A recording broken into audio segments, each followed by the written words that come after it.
في احتفالية ضخمة أقيمت بمقر الخارجية الألمانية في العاصمة برلين، تسلمت مصر قطعة أثرية عبارة عن وعاء من العاج يرجع إلى 5000 عام، وذلك بحضور لفيف ضخم من المسؤولين الألمان والإعلاميين والأثريين والدبلوماسيين، حيث سلمت وزيرة الدولة للشؤون الثقافية ماريا بوما القطع الأثرية للسفير المصري في ألمانيا. Und ich hoffe, dass die Rückgabe, die wir heute vornehmen, von diesem wunderbaren alten Gefäß auch ein Zeichen setzt in Ägypten, dass wir eine vertrauensvolle Partnerschaft haben. Und ich möchte Ihnen auch sagen, dass wir mit dem Kulturgüterschutzgesetz, was demnächst im Deutschen Bundestag verabschiedet wird, dass wir den Schutz von Kulturgütern damit erhöhen und ein Ausfuhrverbot in Ägypten.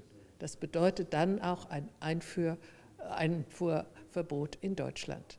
القطع الأثرية المستردة عبارة عن وعاء من الأسرة 27 إلى الأسرة 30، وهو قطعة من أصل 4 قطع كان قد تم تهريبهم من مصر وتحديدا من منطقة سقارة. بحثت مع وزيرة الدولة للشؤون الثقافية السيدة ماريا بومر، بحثت معها سبل تنسيق التعاون وتعزيزه بين مصر وألمانيا لاستعادة الآثار المهربة، وأكدت عليها على الأهمية البالغة للإسراع بقيام البوندستاج أو البرلمان الألماني بسن مشروع القانون الجديد الذي قدمته الحكومة الفيدرالية الألمانية، والذي سيجعل عبء إثبات ملكية الآثار على حائز الآثار وليس على عاتق الدولة التي تطالب بالأثر، وده هيسهل لنا طبعا الإجراءات بشكل كامل.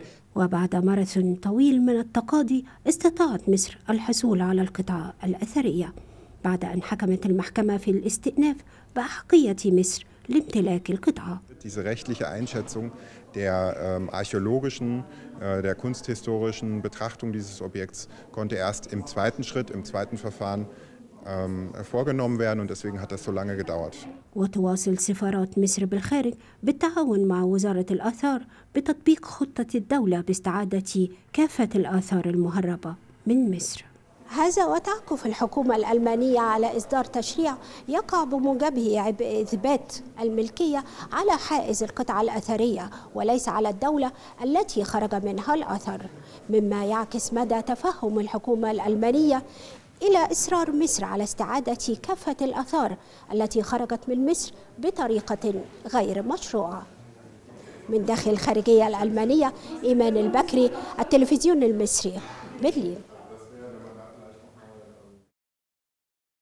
هذا وتعكف الحكومة الألمانية على إصدار تشريع يقع بموجبه عبء إثبات الملكية على حائز القطعة الأثرية وليس على الدولة التي خرج منها الأثر، مما يعكس مدى تفهم الحكومة الألمانية إلى إصرار مصر على استعادة كافة الآثار التي خرجت من مصر بطريقة غير شرعية.